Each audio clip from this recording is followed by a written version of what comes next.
BRS MLC कविता ने वजीर आला तेलंगाना रेवंत रेड्डी को तंज़िया अंदाज में मुबारकबाद दी कि उन्होंने सिर्फ 18 महीनों में रियासत पर 2 लाख करोड़ रुपए का खर्च चढ़ा दिया।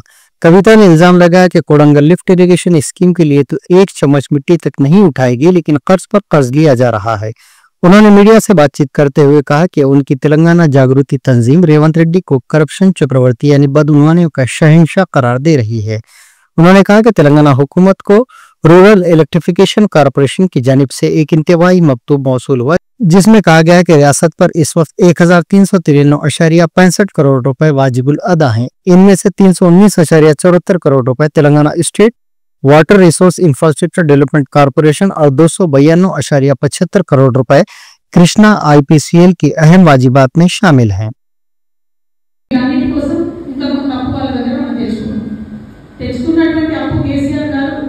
ఇమిడియట్ గా ప్రాజెక్టులను కడుతూ అప్పుడు కూడా వాళ్ళకి కట్టాల్సినటువంటి కిస్తీలు ఏవైతే ఉంటాయో, ఇన్స్టాల్మెంట్ ఏవైతే ఉంటాయో, ఈఎంఐలు కట్టుకుంటూ పోయారు కేసీఆర్ గారు.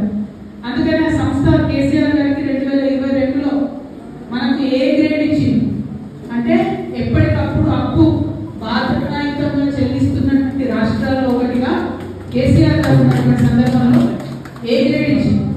ఏ గ్రేడ్ సివిల్ మీటింగ్ ఇచ్చింది కాబట్టి కేసీఆర్ గారు ప్రాజెక్టులు కట్టాలనుకున్నప్పుడు మళ్ళా తిరిగి అప్పులు ఉంటుంది. మన రాష్ట్రం కూడా నంబర్ 1 స్థాయిలో అయింది. ఇక రేవంత్ రెడ్డి గారు వచ్చినాక ఏం చేసిండ్రు? అక్టోబర్ 10, 2024 నాడు ఇదే ఆర్ఎస్సీ సంస్థకు ఉత్తరం రాసింది. ఆ ఉత్తరంలో కేసీఆర్ గారిని బాగా పొగిడింది.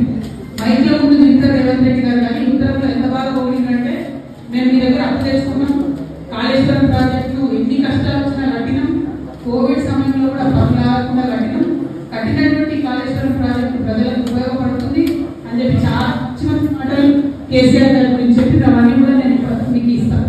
అయితే ఇందులో రేవంత్ రెడ్డి గారు ఏమంటారు అని అంటే, మన రామకృష్ణారావు గారు రాసిన ఉత్తరం ఆర్ఎస్సీకి లోన్ ని రీస్ట్రక్చర్ చేయడం అడిగింది.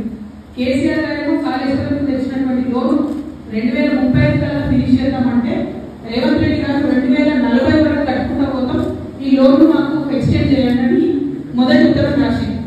తర్వాత వాళ్ళు మళ్ళా రిప్లై రాసింది, మేము మీకు లోన్ పెంచలేము, మీకు 2030 లోపల మీరు ఫినిష్ చేసుకోవాలి, మీరు కట్టాల్సినటువంటి కిస్తీలన్నీ టైంకి కట్టాలి అని చెప్తూ రాస్తూ వాళ్ళకి అలిగేషన్ చేస్తారు. ఏమనంటే, గత 3 నెలలుగా అంటే ఇది 2024లో వచ్చినటువంటి ఉత్తరం జరుగుతున్నటువంటి ప్రత్యుత్తరాల్లో వాళ్ళు ఏమంటారంటే, మీరు డెట్ సర్వీసింగ్ లో కన్సిస్టెంట్ గా డిఫాల్ట్ చేస్తున్నారు, అంటే మీరు కట్టాల్సింది కడతలేదు, 3 నెలల కాలం కట్టాల్సింది కడతలేదు, ఆర్బీఐలో ఒక్క రోజు లేకైనా కూడా మా సంస్థ చెడ్డ పేరు వస్తుంది, కాబట్టి మీరు తక్షణమే అప్పు చెల్లించండి అని చెప్పి వాళ్ళు నవంబర్ 2024లో రాసింది.